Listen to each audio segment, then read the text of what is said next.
Hey strangers, there's one thing we know for sure as business owners ourselves. The less your business spends, the more margin you keep. But today, everything costs more. So, smart businesses are graduating to NetSuite by Oracle. NetSuite is the #1 cloud financial system, bringing accounting, financial management, inventory, HR into one proven platform, helping you reduce IT costs, maintenance costs, and manual errors. Over 37,000 companies have already made the move to NetSuite.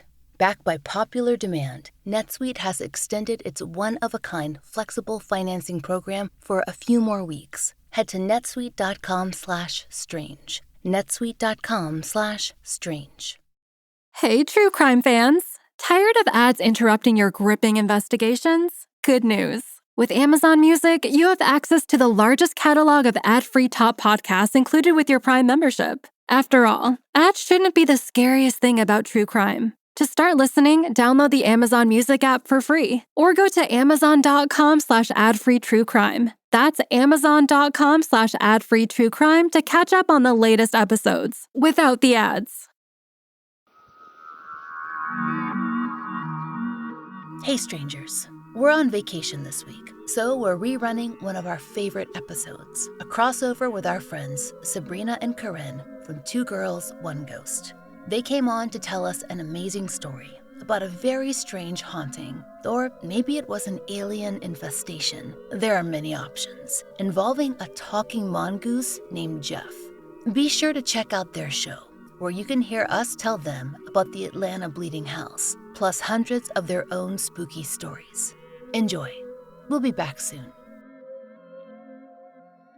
So, as I mentioned in the intro, we do have some special guests today. We have Sabrina and we have Corinne from Two Girls, One Ghost, but we also have another guest from our own show, and that's Maura, who is the producer and also writes a lot of episodes. And we are gathered here today to hear a very special story from Sabrina and Corinne. Maura, do you want to say hi as well? I do want to say hi. Hello, listeners. If you're a patron and you've been on a live stream, you've seen me and my cats before. So glad to be gracing your ears on the main feed. And I'm so glad that we have guests to also Woo! grace your ears and Yeah! to bring us a special story about a haunted house. Very Yes. excited to be here. And full disclaimer, we are full believers and will tell you this story as if there's complete truth to it. Because we believe. Yeah, I think our listeners can handle it. I do want to warn them that they may be haunted afterward, right? Yes. Yeah, we That's apologize. an appropriate warning to give up front. We have had many people who've listened to our podcast report that after listening or even during listening, yeah. that they experience some haunting. So just beware of ghosts when you come over. We and have listen kind to of our feed. become maybe self-proclaimed, but also because of the evidence piling up, we call ourselves the most haunted podcast in America. I will say there are some more terrifying stories, but there are also some really good stories. We've had multiple where, well, I'll say one where a listener was driving and our podcast was playing and it kept skipping and it was like saying stop or something like that. One of our voices was saying stop. And so she stopped, and luckily it startled she did. her enough that because it skipped to one of us yelling stop, and it startled her enough that she slammed on the brakes. And good thing she did, because a car ran a red light through an intersection, and had she continued driving, most likely would have gotten hit. So we think that our voices are just being used sometimes for some spirits to intervene with the people that they want to interact with. But also don't expect us or our podcast to save you, because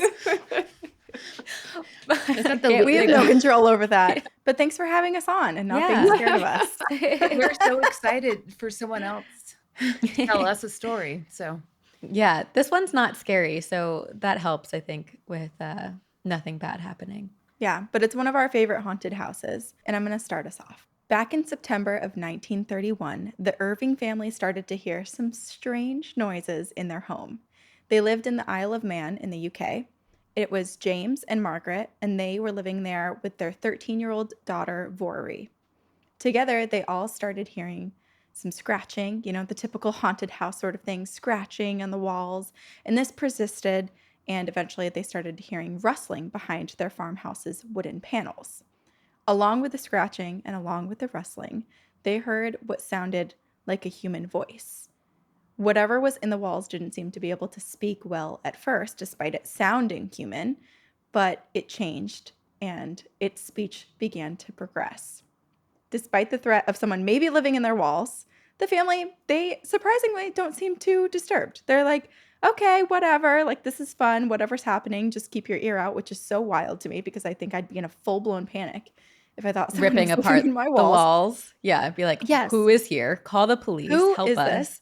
Yeah. Especially if they're speaking in this unintelligible voice, which is what was happening Scary. for Yeah. a while. But then the voice started to communicate. It started to learn English. It was learning, which just reminds me of my Furby when I was younger, that I was terrified. Feed me. Feed me. Hungry. I always wanted a Furby and I never got one, for the record. Honestly, you're not missing out. Weird investing They as would an be adult. possessed. Okay. No, you could totally invest in it as an adult, and I don't think that would be weird, but I think you should be prepared to be freaked out. Okay. Yes. Yeah. Noted. I did like their tongues. I don't know. There was Their something little tiny tongues. So about, Their beaks have a little tongue. yeah, like in their beak. It was I like don't- little, it's like a little turtle tongue almost. Yeah. If Yeah. the ghost wants It to was come cute. live in my Furby, that is I'm done. There's too many possessed Furbies out there. We don't need you to have one too, Maura. But honestly, if you do, I mean, there's part of me that kind of, not to wish it upon you, but also I think you wouldn't wished it be upon yourself. opposed. But also it would be funny. Okay. Yes. Yes. Anyway, continue. Okay, so the Irving family, they're experiencing the scratching, the sound, something's behind their walls clearly, and this thing is starting to learn how to communicate with them. With this new development, eventually the family does become a bit more concerned with what's happening, though there hasn't been much done on their part to identify where the source of the noise is coming from. They just feel like it's kind of coming from everywhere, emanating through the walls of their farmhouse. So they're thinking, kind of like what we're thinking probably right now, oh, their house is haunted. But then the family sees what was making these noises. And what they saw sets this story apart from pretty much all other haunted houses. For the one strange thing, we did this for you, for the one strange thing about their haunting is that this wasn't a typical human spirit or a poltergeist or a demon or some of the things that we would typically associate a haunting with. This was a creature. It was a creature that looked like a ferret or like a mongoose. It was small, it had yellowish fur and a really big bushy tail. It was a talking mongoose living in the walls of the Irving family home. And his name was Jeff. Because I'm sorry. Miss Jeff. Did Jeff tell people that his name was Jeff, or was Jeff? That's what I- yes, he did. Oh, That was my immediate question, but Yes, I'm sure he you're going did. to explain. Okay. Oh, he did. Because he could talk. Oh, he did. Oh, Yes. of course. I want to know everything Yep. about Jeff. Okay. He let everyone know his name was Jeff and introduced himself to the Irving family. He said, "My name is Jeff with a G, G-E-F, Jeff." Jeff. Jeff. I'm sorry. That was just a lot of information that was extremely, extremely funny at one time. And it was just like 4 twists at one time. Okay. I'm sorry. I mean, this is why we love this story so much Okay. because it truly is. It's funny. bizarre. It's bizarre. It is endearing, but also kind of scary at the same time. Yeah. You grow to love Jeff, but you also are fearful of him the entire time. I'm Yeah. stuck on GEF. Yeah. yeah. You thought Jeff it was with a going G. one way, but then it went a different way. And that's what but got of me. course, he's a mongoose, so he wouldn't know how Jeff is spelled. Even the British version. Yeah. You're correct. Yeah. Or he wanted his own flair. He's like, I'm unique. I'm a talking mongoose. And so my name should be just as unique. That's valid. So Jeff, actually, while he is a mongoose right now in this story, he tells the Irving family that he used to be a man. And he was actually born in the year 1852 in New Delhi, India. And his spirit was now earthbound. And at this exact moment in time, he had taken the body of a mongoose-like creature. And I say mongoose-like because if you've seen a mongoose, they are not small and yellow the way that Jeff has been With described. bushy Bushy tails. tails. Yeah. Yeah.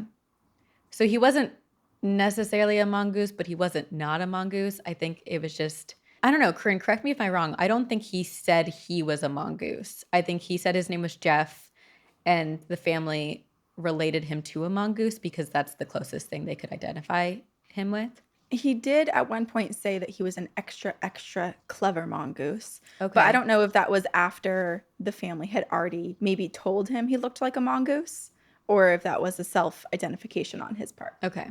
And he was charming. He was, kind of taken in by the family. And that there's, again, like this whole story is a little bit weird because the family just never questioned this. And they were very welcoming.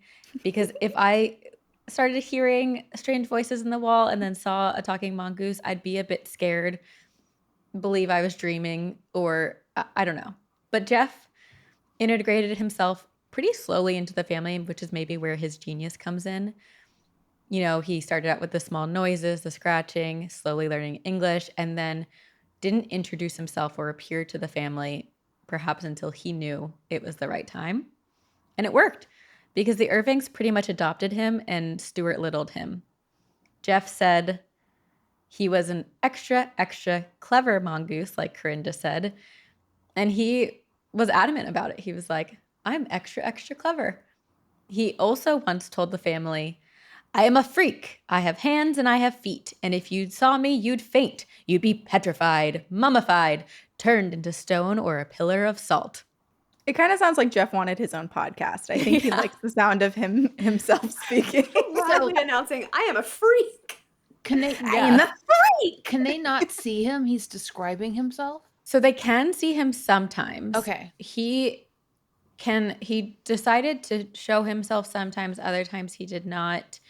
But he was mostly unseen. They caught glimpses of him on occasion, but he was a little bit more shy about his appearance, I guess. He was a bit self-conscious. Yeah, I have put a link in the chat to a rendering of Jeff. Oh, for me, thank you. We can all just understand what Yes. we're looking at. Oh, wow. Look at the eyelashes on that rendering. Criminally good. Yeah, jealous. Yeah. He's cute. Jealous of those. It's so interesting because he was a bit self-conscious, but I also picture, just based on his speech patterns, I picture him believing that there's a spotlight on him at all times. That feels He accurate. does sound like a podcaster. Yeah. Yeah. For sure.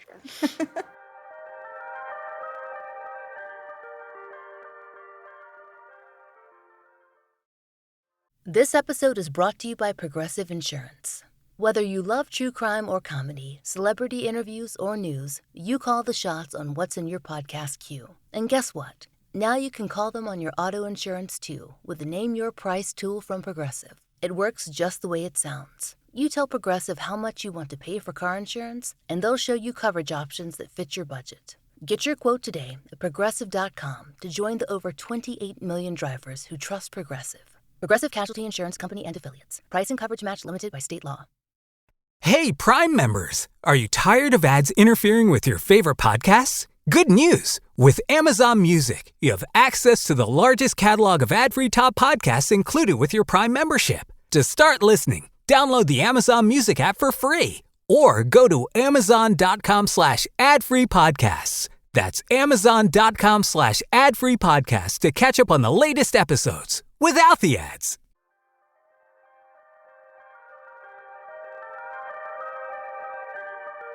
So the Irvings find Jeff endearing, and he continues to talk a big game and is like, I'm a terrifying, horrible creature, but at the same time was really loved and adored by the family.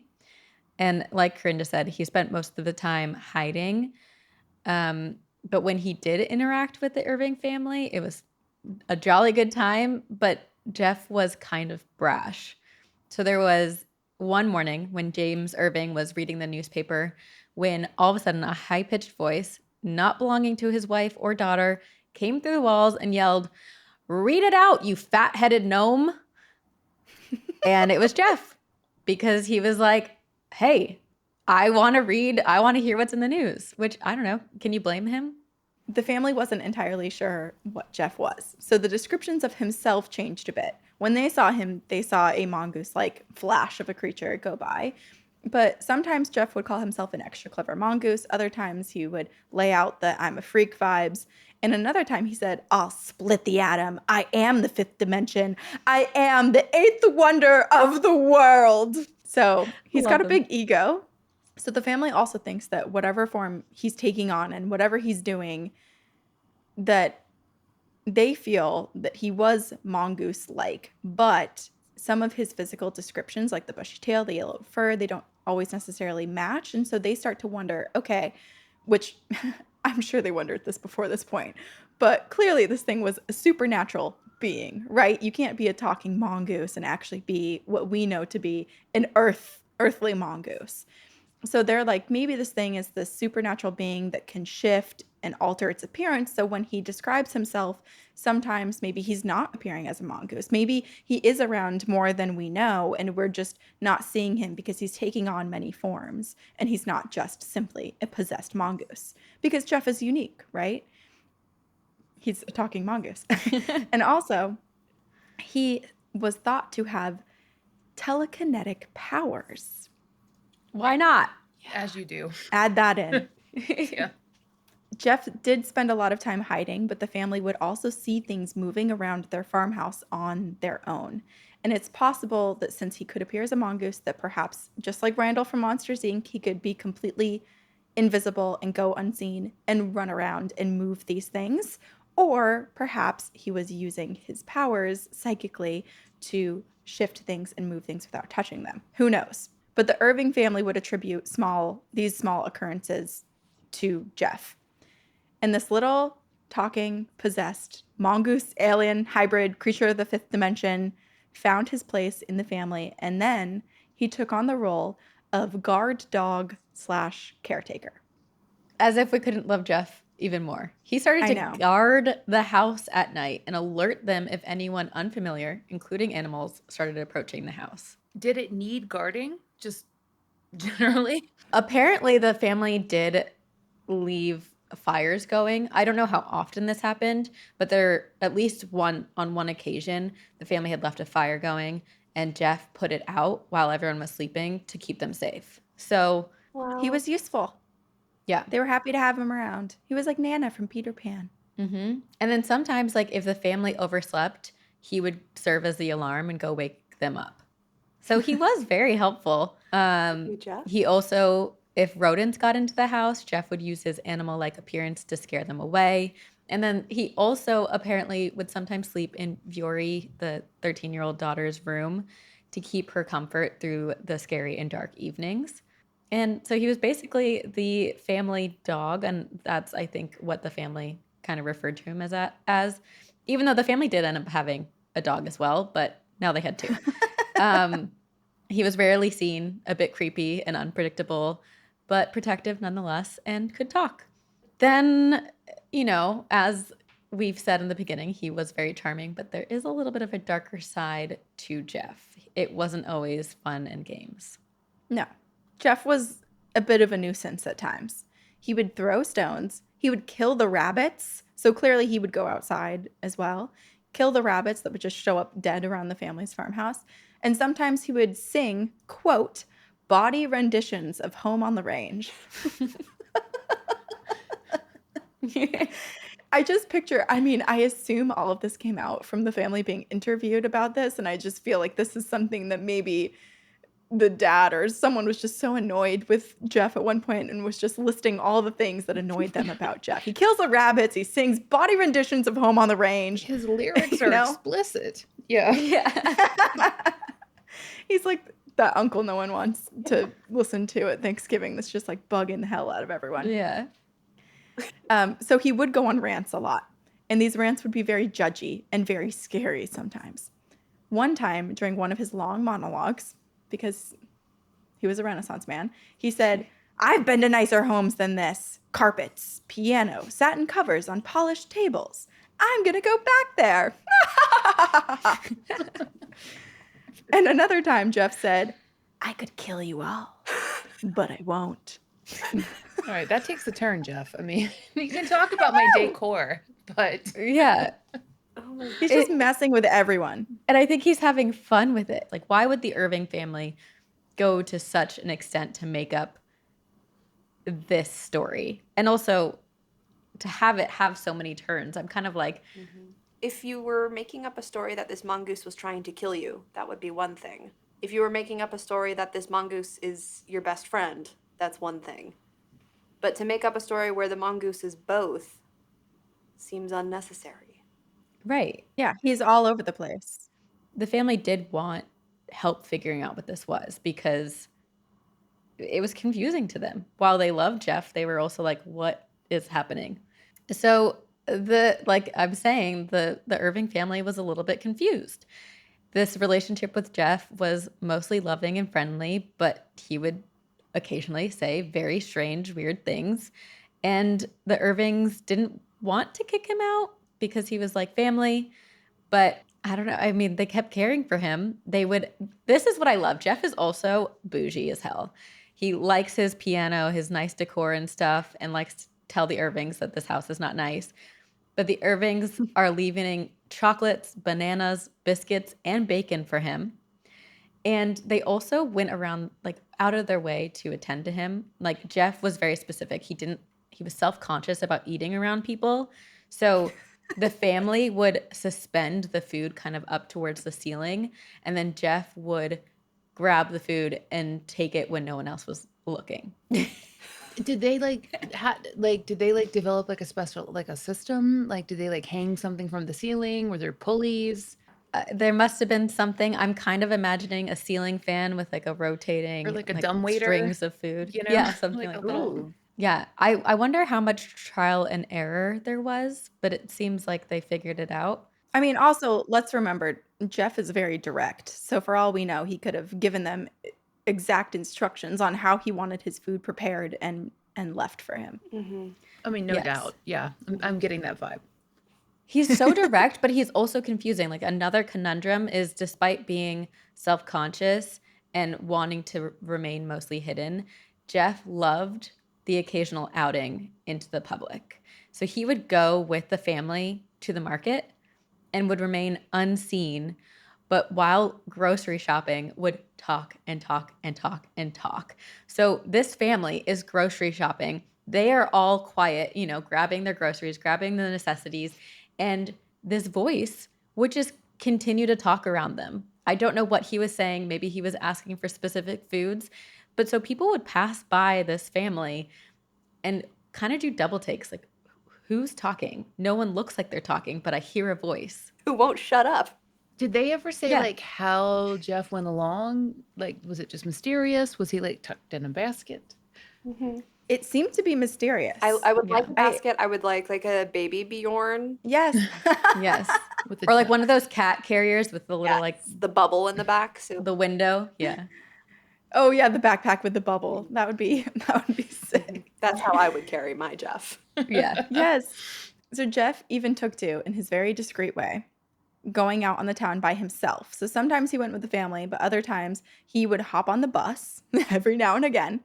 And the purpose of these rides were to get some good gossip to bring back to the family. So he would sit on the bus all day and he would listen to everything that was going on with everyone in town and the neighbors. And he'd come back to the family and he would spill all the beans. He would dish on all the hot gossip from town that he heard on the bus that day. Hunter-gatherer king. Yeah, I mean, and who knows how he was appearing on the bus too, because this is another thing that I'm thinking of. Like, I keep thinking, oh, he was just really sly and he would become invisible. But what if he just could also shapeshift into like this little old man reading a newspaper that no one is thinking anything of, right? Mhm. Pretty soon the newspapers catch wind of what's supposedly happening on the Isle of Man.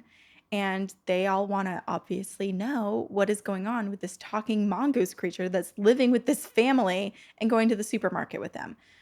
So they all hoped to see Jeff the mongoose, and many locals actually came and backed up the Irvings and said, yes, we've heard Jeff talking, because now there were journalists, there were investigators, everybody was there to go see who Jeff is, what it is, and to try to catch a glimpse or maybe even capture Jeff. And so everybody's gathered there looking for the evidence. And one newspaper wrote an article titled Man Weasel Mystery Grips Island. Queerest Beast Talks to Daily Dispatch Reporter. So he talked Which to was- reporters. I mean, I can see that. He seems like the kind of mongoose Would be reincarnated beast that thrilled. would do interviews. Yeah. Yeah. Yeah, absolutely. Totally. That makes sense. And one of the people there that really wanted an interview with him was Harry Price, who we know from our podcast and probably just is better known in history for debunking paranormal activity. Harry Price was determined to kind of insert himself into these fantastical, mysterious, magical moments and figure out how people were fooling others with their witchcraft and magic and hauntings. So Harry Price is like, Psh, a talking mongoose, this is going to dissolve real quick. Let me head over there. But he was in for a little bit of a surprise because the Irvings end up handing over a ton of evidence. Photographs, hair samples, they pointed out footprints and stains on the wall from Jeff's daily activities to prove his existence. There were casts taken of the paw prints and samples taken by all types of people. And they truly could not disprove this. The Irvings, like I said, had a dog named Mona that was a sheepdog. And so people were like, oh, all of this is Mona's doing. All of the evidence is from this dog, and the family is making up Jeff. So Harry Price takes this evidence and asked a man named Reginald Peacock of the Natural History Museum to evaluate all of this evidence and examine the impression of Jeff's supposed teeth marks. And Reginald couldn't match these bites, the prints, the fur to any known animal. And he could confirm that it was not from a dog. So it definitely was not Mona. You know, people still say that it was probably the dog, but the prints and evidence were never People don't want confirmed. to believe. It's a confusing Yeah. thing to happen, right? So they're like, is it not? And even when someone who has all of the evidence to say, okay, this was not left by Mona or a dog that we know of, it doesn't necessarily mean that it couldn't be left by a dog. It's just what dog? even though it was proven that these samples were not from a dog species or any species that we know of. Even it was proven not to be from an actual mongoose either. So the mystery just continues. No one knows what this creature is, and everyone's hypothesizing, is it a creature that we don't know of yet? Is it one that doesn't outright exist in our world? Is it a cryptid, a strange animal hybrid, or a spirit with the ability to morph and change its appearances? No one knows, but most people do agree and have agreed at that time and moving forward that Jeff is a paranormal creature. And most people are like, that's enough for me. I don't know anything else. Let's just move on. Harry Price, he continues to investigate because he's like, this is clearly a forgery. This is clearly a case of a family just, figuring out a way to fool everybody. And so he himself goes and examines the farmhouse. And in doing so, he notices that the interiors are covered with double walls of wooden paneling, which allows for a lot of airspace within the walls. And because of the way that the panels were set up, sound could travel very easily through the walls, and they would sort of bounce off the walls and trail off. So if you were inside of the wall talking and someone was in the living room, they would hear the noise but not be able to identify exactly where in the home you were because of the way that the sound would carry through this wooden paneling. Additionally, Nandor Fedor, a research officer for the International Institute of Psychical Research, stayed at the house for an entire week, hoping to hear and see Jeff, but he didn't. And he theorized that Jeff could have split off from the father, Jim Irving's personality. So things were not really looking great for the existence of Jeff the Mongoose. It was now looking like perhaps the family had a heavy hand and were heavily involved in creating Jeff the Mongoose. Maybe Jim was throwing his voice and trying to trick everyone, trying to trick his family, thought it was a great prank that just was taken way too far. Or maybe Jim wasn't even aware of him doing this himself. But more and more people became skeptical of Jeff the Mongoose. But to disprove this disapproval, it's one thing for that to be a theory inside the home. Like, sure, maybe the house was set up like this and the walls, the way that they were, you could reverberate and throw your voice in these ways. But it's also happening out in public around other people. So unless Jim is a ventriloquist of some kind, the explanation kind of doesn't go beyond the home, to me at least. He could learn to throw his voice, but I mean, as someone who studies forensic science, I'm like, what about the hair?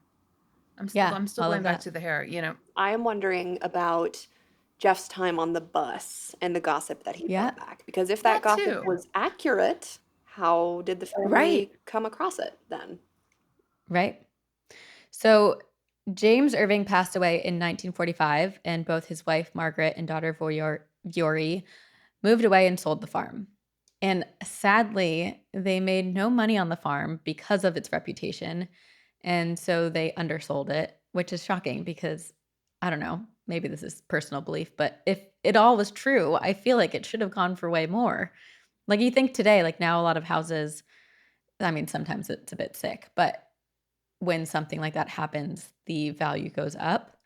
And then this story takes a dark and perhaps heartbreaking turn because if you're like us, you've maybe fallen in love with Jeff. And the man who bought the farm, his name was Leslie Graham. And he reported that when he moved in, he spotted Jeff and shot him and killed him. And said he stuffed Jeff and put him on display, which Margaret and Viore, while they don't live in this house anymore, loved Jeff and they were horrified. So much so that they showed up at the front door of this home that they used to call their own home, knock on the door to confront Leslie, and they are let inside. And while I said that you might be heartbroken, they see the Jeff that Leslie has stuffed and put on display, and they're like, that's not Jeff. That's not our Jeff. That is a regular black and white mongoose. That is not our short, yellowish, small, bushy-tailed Jeff. Thank God. So the question is, does that mean Jeff lives on? Because there haven't been any sightings since the Irvings moved, and critics continue to debunk the case and conclude it was a hoax. Some compare it to the Fox sisters, who, if you're familiar, they were big during the spiritualism movement, and there was a lot of conspiracy or belief that they were manipulating the knocks and things to portray paranormal contact. So people continue to theorize that it was the family's involvement using ventriloquy or rigging the house to create all these hauntings. Or that perhaps it was a mass hallucination. I guess my first question would always be like, who benefits, right? So did the family make money off of Jeff? Did they sell film rights? Did they get a book deal out of Jeff? Were they doing tours? To our knowledge, none of Okay. this happened. And they weren't trying to Yeah. get rid of the house at the time. Nope. Not No. until after the father passed away. Those That was many, many years later. Okay, see, and those are all the kinds of things that made me go, okay, this is where we have like the watcher letters, things like that, where you're like, Yeah. okay, you have a reason for this. But if someone's just hanging out with their paranormal ghost time traveling mongoose friend for no monetary reason outside of love and perhaps a little fear, I don't really see why we should approach it with disbelief, because they're not getting anything out of it besides some fun. Right. They didn't even call reporters, right? Reporters caught wind of it and came. Yes, because it was the Yes. gossip around town that there's a talking mongoose in this farmhouse.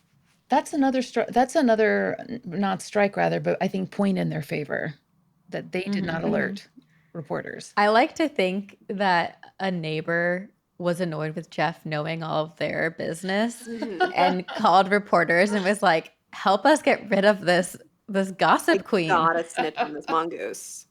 This mongoose knows everything and we don't know why. And So yeah, I mean, it would be a very strange thing to devote so much time to faking, right? Because they provided Yes. evidence, they provided all sorts of authority figures with all of the evidence that they could possibly get.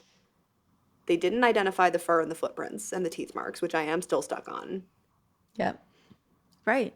Why Yeah. bother if you're going to sell the farm at a loss and then freak out and show up when someone claims to have shot your Yeah. mongoose? Right. And it's not like they brought with them a team of reporters and was attempting to get attention when trying to see Jeff's body either, right? Like, it was very much out of the concern specifically for Jeff. If And the other anything, thing too, Leslie, who bought the home, was trying to get this attention. Like, look at me, I killed Jeff the mongoose, and now he's on display for everyone to come right. see. Exactly. Even if Jeff the mongoose is that actual mongoose, the black and white one that was stuffed, I'm glad that Margaret and Vori said that it wasn't, just so that this guy couldn't profit off of the killing of this animal. But the family, the father had passed, but the mother and daughter, they stood by the story until they passed away. They never wavered on what they experienced in the house. The daughter, Vori, she passed away in 2005, and up until the day that she died, she was adamant about what happened in that house and what her and her parents had experienced together. She said Jeff the mongoose was real. And also, Jeff the Mongoose's memory has not been forgotten. He's actually stayed relevant beyond just our podcast.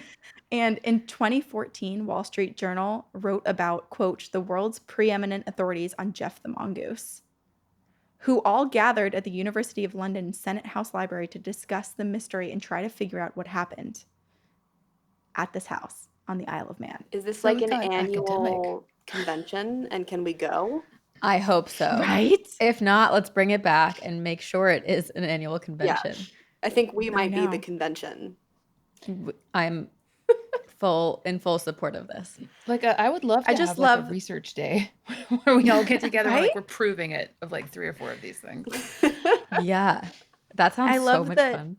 The story that you shared on our feed and then the story that we're sharing here, both are haunted houses that just have no answers. Like, the mystery remains.